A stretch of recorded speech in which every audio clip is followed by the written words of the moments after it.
Hello guys. आज फिर दूसरी वीडियो के साथ मैं हाजिर हूँ आपके साथ। और आज हम थोड़ा सा एक स्टेप आगे बढ़ने की कोशिश करेंगे और देखेंगे कि किस तरह से हम अपने कोर्स को लेकर एक एक स्टेप आगे बढ़ते हैं। राइट। तो आज मैं डिस्कस करने वाला हूँ।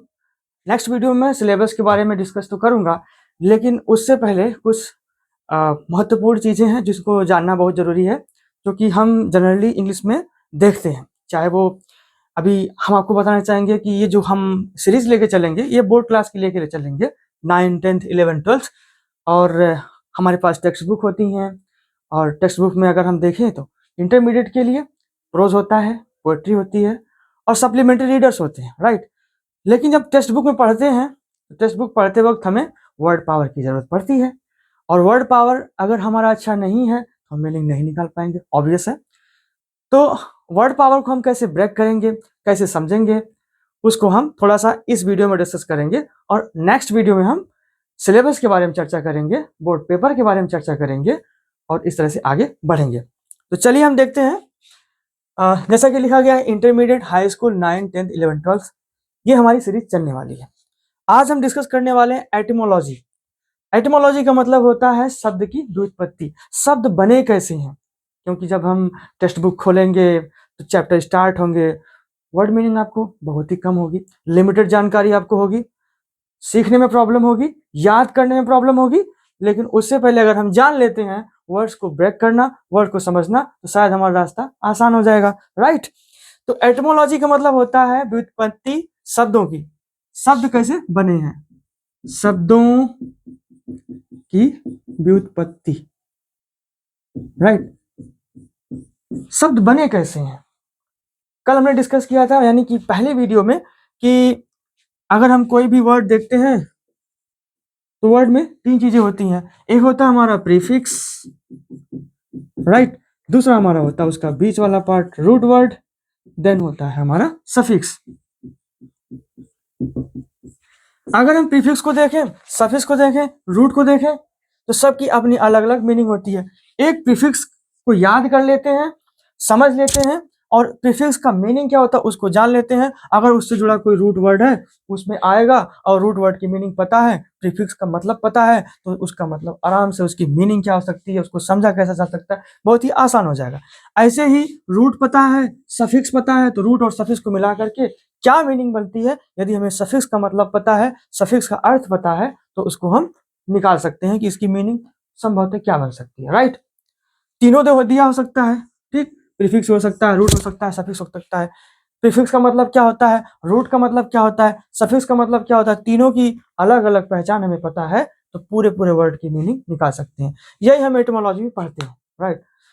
अगर हमें शब्दों को अच्छे से समझना है, टेक्स्ट बुक को अच्छे से कवर करना है, और अपनी लाइफ में इंग्लिश को इस प्रकार से इंक्लूड करना है क्योंकि दोबारा कभी हो लेना, दोबारा कभी संशय ना हो, तो हमको ऐसे ही ब्रेक करके पढ़ना पड़ेगा। तो हम देखते हैं, एक सफिक्स हमारे पास लेते हैं एग्जाम्पल के लिए, प्री। ठीक है। बहुत जगह आपने इसको देखा होगा। प्री का मतलब क्या होता है, प्री का मतलब पहले। ठीक है ना। ठीक है। प्री मतलब क्या होता है, पहले। अब प्री से जुड़े कुछ वर्ड को डिस्कस करें। ये हमारा क्या है, प्रीफिक्स। अभी प्रीफिक्स में ही देखे थे, एक प्री था, प्रीफिक्स। अब इसमें अगर ब्रेक करें तो प्री अपना एक अलग हो जाएगा, फिक्स अपना अलग हो जाएगा। फिक्स मतलब फिक्स होना, जुड़ना। प्री मतलब पहले, जो पहले जुड़ता हो। अभी हमने रूट में रूट वर्ड के पहले लगा के बताया था कि इसको प्रीफिक्स बोलते हैं। प्री का मतलब पहले हो गया। Let's see some example. Right. तो पहला हमारा एग्जांपल आता है प्रीपोजिशन, होता है। राइट। यहां भी प्री है, प्री मतलब पहले, पोजिशन मतलब होती है स्थिति, जो अपनी पहली स्थिति को लेता है, पहले किसी चीज के लगता हो, वो प्रीपोजिशन हो गया। दूसरा वर्ड ले लेते हैं भैया। दूसरा वर्ड हमारा क्या होता है, प्री टेक्स्ट। अब टेक्स्ट का मतलब आप समझते होंगे, टेक्स्ट का मतलब टेक्स्ट, कोई शब्द हो गया, कोई सेंटेंस हो गया, टेक्स्ट हो गई उसकी। प्री मतलब पहले। ठीक है। पहले कोई शब्द बता देना, पहले किसी चीज को बता देना, इसका मतलब होता है कि बिना कुछ हुए किसी चीज को बता रहा है, इसका मतलब वो क्या कर रहा है, बहाना। लिटरल मीनिंग प्रीटेक्स्ट का क्या होता है, बहाना। ठीक है।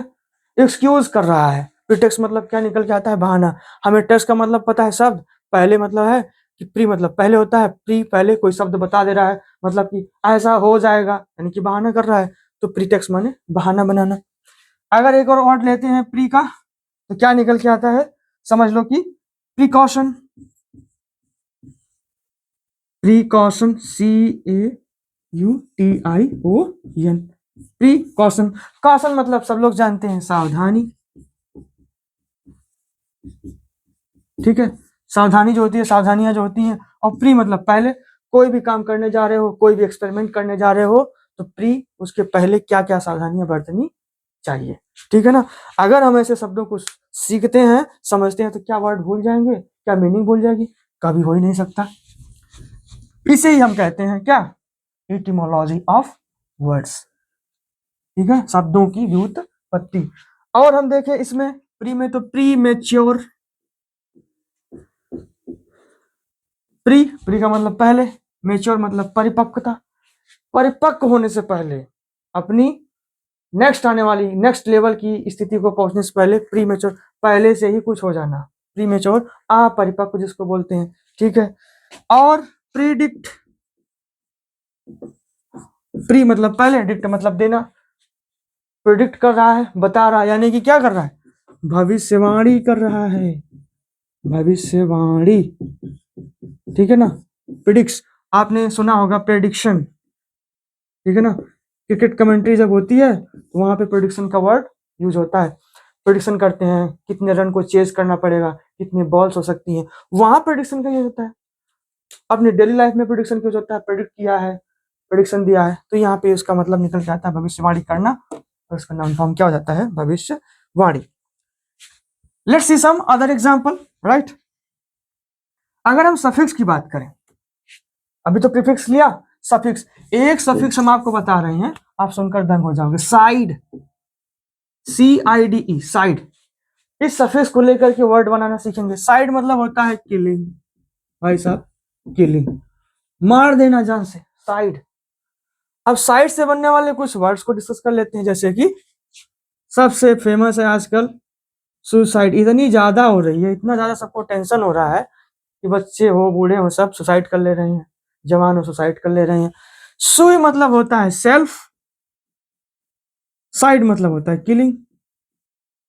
देखो कितना सुंदर हो गया, सेल्फ किलिंग, खुद को मारना, सुसाइड हो गया।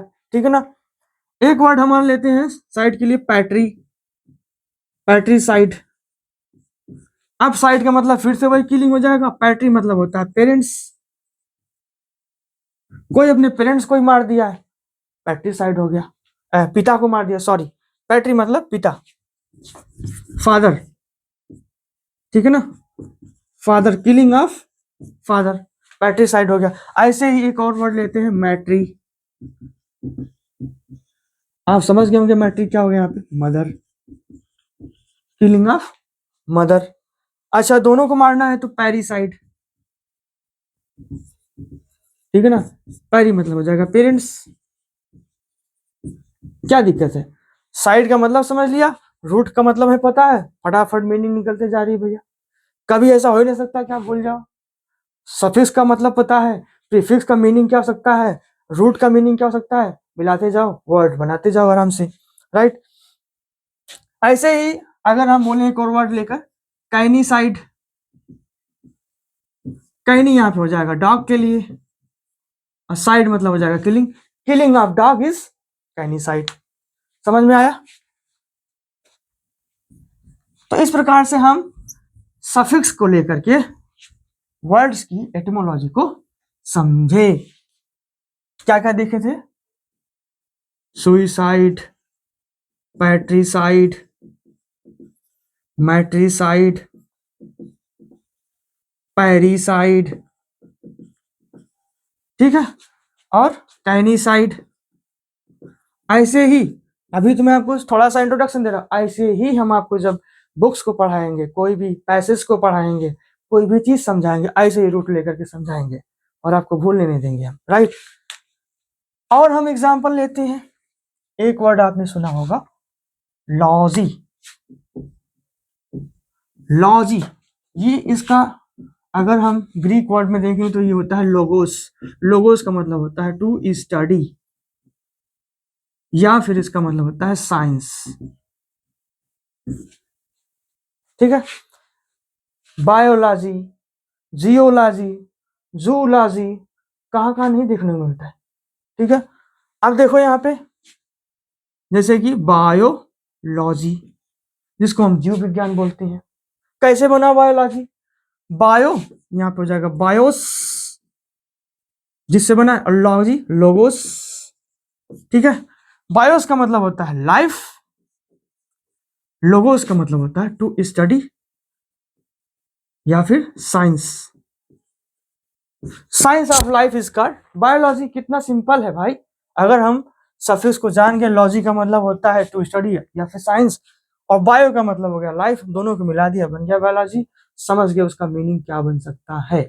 ठीक है। जियोलॉजी, जियोलॉजी, ठीक। जियो यहां से रिलेटेड है किससे? अर्थ से, और लॉजी मतलब साइंस, स्टडी ऑफ अर्थ। ठीक है। जियोलॉजी हो गया। अब जूलॉजी ऐसे देखते हैं। जूलॉजी, जूस किससे संबंधित है? एनिमल से है। ठीक है ना। एनिमल के बारे में जिसमें अध्ययन किया जाता है, एनिमल के बारे में जिसकी स्टडी की जाती है, वो हमारी क्या बन जाती है? जूलॉजी। ठीक है ना। ऐसे ही एक वर्ड और होता है एग्रोलॉजी। क्यों भाई साहब? एग्रोलॉजी क्या होगा? एग्रो मतलब होता है एग्रीकल्चर। ठीक है ना। एग्रीकल्चर से रिलेटेड जो स्टडी की जाएगी वो एग्रोलॉजी होगी। ठीक है ना। अभी इसका लिटरल मीनिंग तो अलग हो सकता है, लेकिन मोटा मोटा अगर देखा जाए, अगर इसकी मीनिंग निकालना हो, एग्जाम से पूछा जाए, हमें गेस करना हो, या फिर रियलिटी में इसको समझना हो, तो मतलब वही निकलता है एग्रोलॉजी। जैसे अगर हम बात करें एग्रोलॉजी, मतलब कि एग्रीकल्चर से रिलेटेड स्टडी है। अब इसमें होता क्या है? साइंस ऑफ सॉयल, ठीक है ना, टू ग्रो क्रॉप्स। सॉयल की स्टडी करना क्रॉप्स को ग्रो करने के लिए, ये हमारा एग्रोलॉजी हो जाता है। ठीक है ना। ऐसे ही एक और सफिक्स को लेकर के हम स्टडी करें तो हमारा होता है ग्राफी। कई बार आपने देखा होगा ग्राफी, जियोग्राफी, बायोग्राफी, ऑटोबायोग्राफी, पता नहीं कितने मिल जाते हैं। लेकिन अगर हम ग्राफी का मतलब समझ गए तो क्या हम वर्ड की मीनिंग पता लगा सकते हैं? बिल्कुल लगा सकते हैं। ग्राफी बना है ग्रोफोस से। ठीक। ग्रोफोस का मतलब होता है टू राइट, टू राइट मतलब लिखना। अब भाई साहब जहां ग्राफी जुड़ेगा समझ जाएंगे हाँ लिखने की बात कर रहा है किसी चीज के बारे में। जैसे कि जियोग्राफी, ज्योग्राफी भूगोल, जिसको हम हिंदी में भूगोल कहते हैं। लेकिन क्या भूगोल से क्या, कुछ लोग भू से भूम बोलते हैं, गोल से मतलब गोल, पृथ्वी गोल है, क्या इससे कुछ मतलब निकल रहा है? नहीं। जियो और ग्राफी को अगर समझे तो यहाँ पे हो जाता है अर्थ। ठीक है ना। अर्थ से रिलेटेड है, और ग्राफी मतलब राइट, मतलब कि अर्थ के बारे में कुछ लिखा गया है। मोटा मोटा मतलब हम निकाल सकते हैं बिल्कुल आराम से। ठीक है। अगर हम और देखें ग्राफी को लेकर के, बायोग्राफी, फिर से वही आ गया बायोग्राफी। देख लो भाई, बायो मतलब अभी हमको पता है बायोस। ठीक है ना। ग्राफी का मतलब होता है राइट। किसी की जिंदगी के बारे में लिख दो भाई, क्या बन गया वो? जीवनी। कितना सिंपल है। अगर हमें रूट पता है, अगर हमें सफिक्स पता है, मीनिंग अपने आप निकलती चली जा रही है, फेंक दे रहा है एकदम आराम से, राइट। और एक और शब्द जो फेमस है, जो कि हम वीडियो शूट कर रहे हैं उसमें भी यूज होता है, फोटोग्राफी। देख लो भाई, फोटोग्राफी। अब इसमें क्या हो रहा है? फोटो जहां भी आएगा, फोटो जहां भी आएगा उसका मतलब क्या होगा? लाइट। ठीक है ना। वो क्या होगा उसका मतलब? लाइट। और ग्राफी का मतलब होता है फिर से वही टू राइट, फोटोग्राफी, फोटोग्राफी। जिसको बोलते हैं प्रोनाउंसिएशन में फोटोग्राफी, ठीक है। और लाइट में देखा जाए तो फोटो जो यूज होता है स्पेशली सनलाइट के लिए यूज होता है, ठीक है ना, सनलाइट के लिए यूज होता है, ठीक। तो फोटो का मतलब यहाँ पे निकल के आता है लाइट, ग्राफी का मतलब होता है राइट, मतलब लाइट का यूज करके कुछ काम किया जा रहा है, लिखने का समझने का काम किया जाता है, वो फोटोग्राफी है। कैमरा चल रहा है, फोटो खींच रहा है, वहां से लाइट निकल रही है। पहले जो कैमरे होते थे निगेटिव्स होती थी, उसमें चक से मारता था, वहां से लाइट निकलती थी, तो फोटोग्राफी। यानी कि वहां से जो लाइट निकल के आती थी, अभी तो मोबाइल का जमाना है, वो अलग चीज है, आप समझ नहीं पाओगे। लेकिन थोड़ा सा पहले जाओगे, या शायद आप ना देखे हों या फिर देखे हों, या आपने थोड़े बड़े लोगों से पूछिए, एल्डर से पूछिए भाई ऐसा क्या होता था, तो वहां पे कैमरा लगा होता था। जब कैमरा को क्लिक करते थे तो वहां से लाइट निकलती थी, लाइट निकल के जो सामने आदमी खड़ा होता था उस पे पड़ती थी। तो लाइट क्या करती थी, लिखने का काम करती थी। क्या लिखती थी, जो सामने खड़ा होता था उसके पिक्चर को लिखने की काम करती थी। वो समझ में आया?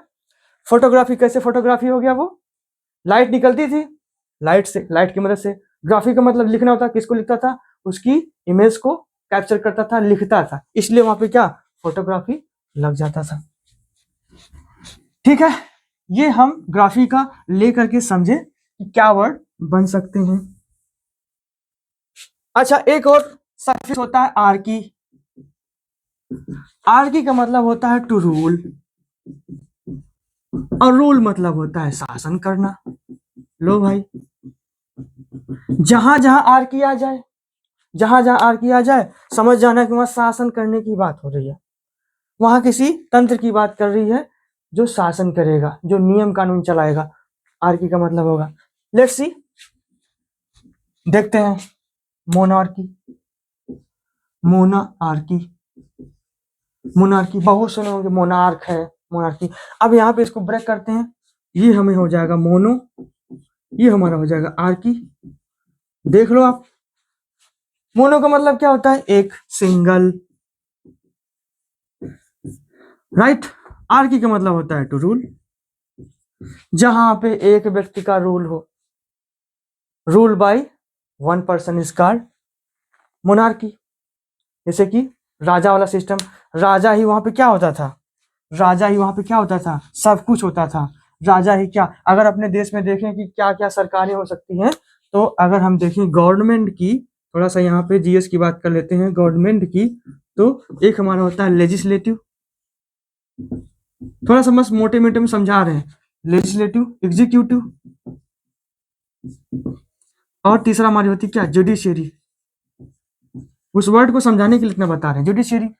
लेजिस्लेटिव मतलब विधायिका होता है, जो कानून बनाती है, विधायिका। अगर हम सेंटर में जाते हैं, वहां पे क्या होते हैं, सांसद होते हैं। सांसद का मतलब जो संसद में बैठते हैं, संसद भवन में, ठीक है। लोकसभा हो गया, राज्यसभा हो गया। लेजिस्लेटिव वो बैठ के क्या बनाएंगे, नियम कानून बनाएंगे। एग्जीक्यूटिव जो उसको पालन करता है, कार्यपालिका, कार्यपालिका, राइट। और ये हो गया हमारा न्यायपालिका। थोड़ा समझेंगे, बस समझने के लिए लिया है। अब ये तीनों काम कौन करता था मोनार्की में, सिंपली राजा, मोनार्क करता था। कुछ नहीं, जो बनाएगा नियम कानून राजा बनाएगा, उसको पालन कौन करवाएगा, राजा करवाएगा। और जडिशरी, न्याय कौन देगा, न्यायाधीश भी कौन होते थे, राजा। कोई चोरी हो गई, कोई ठगी हो गई, कोई डकैती, भाग के चलो राजा के पास, राजा ये हो गया, राजा हो गया। तो मोनार्की सिस्टम में ऐसा चलता था। Let's see some other words, ठीक है। हम ऐसे ही आपको बताएंगे, ऐसे ही पढ़ाएंगे, और अपनी आप वर्ड मीनिंग कभी भूल नहीं सकते, मेरा वादा है आपसे, राइट। अब हम देखें अदर, थोड़ा सा पैट्रियार्की। अभी हमने बताया था पैट्री का मतलब फादर होता है, पिता का शासन हो गया, पैट्रियार्की हो गया। मैट्रियार्की, ठीक है, माता का शासन हो गया, मैट्रियार्की हो गया, ठीक। एक वर्ड होता है बहुत आप समझते हो भाई, हायरार्की बन गई है, HEIR, हेयर आर्की। देखो भूल जाता है, हायरार्की हायरार्की करते हैं, सुनते हैं क्या मतलब भाई। हेयर माने होता क्या, ईयर, ईयर, ईयर बोलते हैं इसको, हायरार्की प्लस ARCHY, इसका मतलब होता है उत्तराधिकारी, ठीक है। अब ये उत्तराधिकारी मतलब क्या होता है, जो फॉलो करता है, बाद में आता है। बाप का बेटा, फिर बेटा का बेटा, फिर बेटा का बेटा, ऐसे हायरार्की चलती चली जाती, मतलब सीक्वेंस बनता चला जाता है। ऐसा सीक्वेंस, ऐसा आर्डर जो ऊपर से नीचे की तरफ चलता है, उसे क्या बोलते हैं? हायरार्की। समझ में आया? ऐसे ऐसे देखोगे तो हायरार्की रखते रह जाओगे, लेकिन थोड़ा समझोगे हायरार्की उत्तराधिकारी का, आर्की मतलब शासन। भाई अभी पिता शासन कर रहे हैं, उनका अगली बार राजकुमार शासन करेगा, उसके बाद उनका बेटा शासन करेगा, ऐसे ही उनका पोता, ऐसे चलता चला जाएगा। तो हायरार्की का यूज हम करते हैं ना, हायरार्की होनी चाहिए, मतलब उसका सीक्वेंस होना चाहिए। कैसा सीक्वेंस? छोटे से बड़ा नहीं, बड़े से सोचा छोटा, राइट, बड़े से छोटा, नीचे की ओर, ठीक है। और हम अगर देखें इसमें ओलिगार्ची, ओलिगार्ची, ठीक है ना। ओलिगार्ची एक वर्ड होता है ओलिगो, ठीक है ना। आप जब इंटरमीडिएट में कार्बोहाइड्रेट्स पढ़ेंगे या फिर कहीं भी, वहां पे एक वर्ड आता है ओलिगोसैकेराइड, ठीक है ना। ओलिगो का मतलब होता है सम, कुछ लोग, मतलब कि ऐसी जगह जहां पे कुछ थोड़े मोड़े लोगों का शासन है, ठीक है ना। हम ऊपर थोड़ा लिखते हैं ओलिगार्ची, ओलिगार्की, ठीक है ना। ओलिगार्की अगर हम देखें तो ओलिगो मतलब होता है थोड़े लोग, few people, few people. Archie का मतलब क्या होता है? टू रूल, ठीक है ना। फ्यू पीपल, जहां पे थोड़े लोगों का शासन होगा उसको क्या बोलेंगे? ओलिगार्की, ठीक है, राइट। और एक लास्ट हम देते हैं आपको ऑटो, बहुत बहुत प्रचलित वर्ड है ऑटो। ये हमारा क्या बन जाएगा? प्रीफिक्स। अगर इसको प्रीफिक्स बना के वर्ड्स देखते हैं तो ऑटो मतलब होता है सेल्फ, ठीक है ना। सेल्फ मतलब होता है खुद से, राइट, जो अपने आप होता है उसको हम ऑटो बोलते हैं। अब इससे संबंधित कुछ वर्ड डिस्कस करें, जैसे कि ऑटोमैटिक, ठीक है ना, ऑटो टेलर, ठीक है, ऑटो ट्यून, ठीक है ना, और ऑटोमोबाइल, कितना फेमस वर्ड है ऑटोमोबाइल, ठीक है। ऑटोनॉमस, ठीक है। अगला वर्ड देखिए इसमें, ऑटो कट, क्या है? अगर हमें ऑटो का मतलब पता है, जहां भी देखेंगे मतलब कि कुछ भी हो रहा है यहाँ पे रूट में, उसके पहले ऑटो जुड़ा है, इसका मतलब सेल्फ, खुद से कुछ हो रहा होगा यार, खुद से कुछ हो रहा होगा। ऑटोमेटिक, स्वचालित, ठीक है ना, मैटिक, स्वचालित, खुद से चलने वाला। ऑटो टेलर, टेलर मतलब, टेल मतलब क्या होता है? टेल मीन्स क्या होता है? कहना, जो खुद से बोल रहा हो, जैसे कि एटीएम, ऑटोमेटेड टेलर मशीन, खुद से बोले कि भैया ऐसे से करते चले जाओ, पैसा तुम्हारा निकल जाएगा, ऑटोमेटेड टेलर मशीन, ठीक है। ऑटो ट्यून हो गया, अब देख लो यहाँ पे ऑटो मतलब सेल्फ, खुद से ही, ट्यून मतलब ट्यून निकल रही, आवाज निकल रही खुद से। ऑटो खुद से, मोबाइल चलने वाला, जो खुद से चल रहा हो, सेल्फ चल रहा हो, चलाने की जरूरत ही नहीं पड़ रही है, गाइडेड नहीं है। जैसे कि ट्रेन के देखे तो गाइडेड होता है, व्हील उसका गाइडेड होता है, कहाँ पे? पटरी पे ही चल सकता है। ड्राइवर की बात नहीं कर रहा हूँ, पटरी पे ही चलता हूँ। पटरी क्या करती है? उसको गाइड करती है कि आप पटरी को छोड़ के हट ही नहीं सकते। लेकिन बाकी गाड़ियों को देखें, ऑन रोड व्हीकल हो गए, ऑफ रोड व्हीकल हो गए, जैसे कि कार्स हो गए, ठीक है, एक्सयूवी, एसयूवी, जो भी आप गाड़ियां चलाते हो वो क्या होती है? ऑटोमेटिक होती है, बस आप उसको क्या करते हो? संभाल देती हो, ठीक है ना। तो ऑटोमोबाइल हो गया, खुद से चल रहा है वो। ऑटोनोमस, जिस जहां पे खुद का शासन हो, खुद से ही रूल बना रहे हो, वो ऑटोनॉमस हो गया। ऑटो कट, जो खुद से कट कर रहा हो, अपने आप कट जा रहा हो। तो यहाँ पे एक ऑटो वर्ड लेकर के हम क्या समझते चले जा रहे हैं। कहने का मतलब मेरा मोटा मोटा आपसे ये था कि अगर हम आपकी सीरीज को चालू करने जा रहे हैं, 9, 10, 11, 12, जो यूपी बोर्ड की हो सकती हैं, आप किसी भी बोर्ड में पढ़ते हो, कम से कम आप तो एटोमोलॉजी तो समझ सकते हो, वर्ड को सीख ही सकते हो। वो वर्ड्स आपकी लाइफ में हमेशा परमानेंटली हो जाएगा। इंग्लिश हर जगह यूज होती है, ठीक है, करिकुलम हो गया, करिकुलम के बाहर हो गया, कॉम्पिटिटिव एग्जाम्स हो गए, कमेंट्री हो गई, न्यूज़ कमेंट्री हो गई, न्यूज़ चैनल्स हो गए, कहाँ नहीं इंग्लिश आती, हर जगह है। तो इंग्लिश को समझना होगा, उससे पहले हमें एटिमोलॉजी को समझना होगा, वर्ड मीनिंग को समझना होगा। कैसे समझना होगा? ऐसे ही समझना होगा, ठीक है ना। और जब भी हम आपको बुक पढ़ाएंगे, जब भी आपको कुछ बताएंगे, बुक से पहले हम आपको बुक में जो चैप्टर होगा, चैप्टर से पहले हम आपको वर्ड मीनिंग बताएंगे, और वर्ड मीनिंग को ऐसे ही बताएंगे, ऐसे ही ब्रेक करके बताएंगे, तोड़ के बताएंगे, ताकि आप उसको भूलो ना, हमेशा याद रखो, राइट। ये हमारा थोड़ा सा एक ट्रेलर था। इसके बाद हम दोनों का अलग अलग सिलेबस डिस्कस करेंगे और देखेंगे कि कहाँ कहाँ कितने मार्क्स का कवरेज है मार्क वाइज।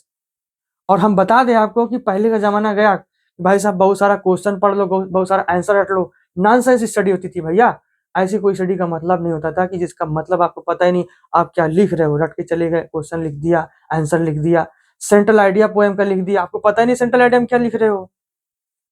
तो लर्निंग होनी चाहिए। हमने पहली वीडियो में आपको बताया था, कंप्रीहेंसिव स्टडी चाहती है।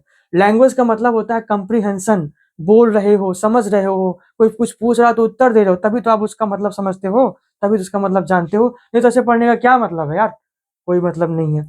बेसिकली आप अगर यहाँ शुरू से ही ऐसे इंग्लिश के साथ पढ़ते चले जाओगे तो आगे आपकी लाइफ शानदार होने वाली है। चाहे आप कॉम्पिटिटिव एग्जाम दो, चाहे कहीं भी इंग्लिश के बारे में कुछ भी करना हो, आपको हेजिटेशन तो बिल्कुल नहीं होने वाली है। और मैंने ऐसे ही पढ़ाई की है, ठीक है ना। अभी मैं अपने बारे में कुछ भी नहीं बताऊंगा, just I am your teacher and I can speak in English if you want, but आपको समझाना बहुत जरूरी है, ना कि मैं बोल कर अपने ज्ञान का प्रदर्शन करूं, राइट।